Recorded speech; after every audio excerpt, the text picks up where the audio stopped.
Salut tout le monde, c'est Sunraku. Aujourd'hui, on va faire une vidéo sur les pires mises à jour Brawl Stars. Donc Brawl Stars, ils ont connu des mises à jour incroyables, mais certaines ont failli ruiner le jeu. Donc aujourd'hui, on revient sur les 4 pires mises à jour de l'histoire de Brawl Stars.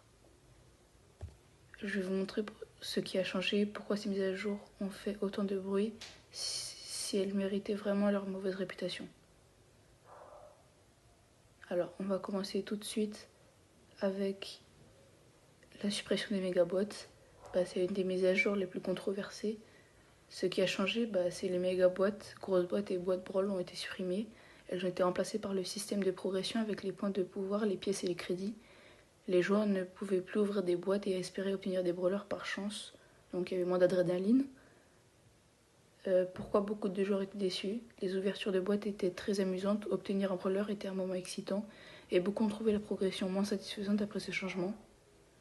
Donc après, on a l'arrivée des méga boîtes. Certains brawlers ont reçu une hypercharge.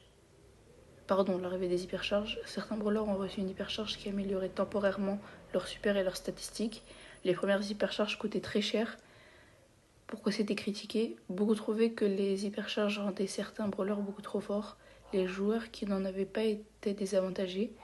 Et le coût était jugé trop élevé parce que c'était cher. Et avant, pas tout le monde avait cet argent dans Brawl Stars.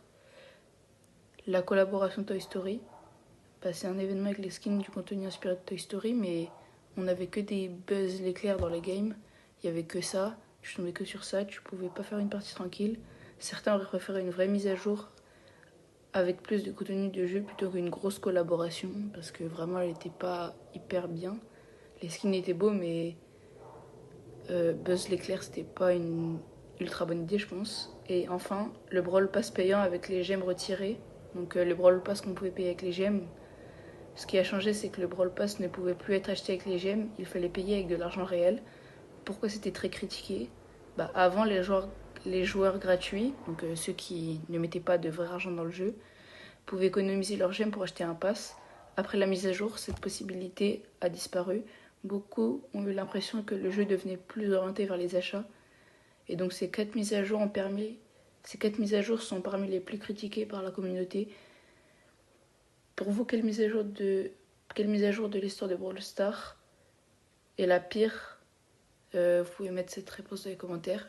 Et je vous dis à la prochaine pour une prochaine vidéo.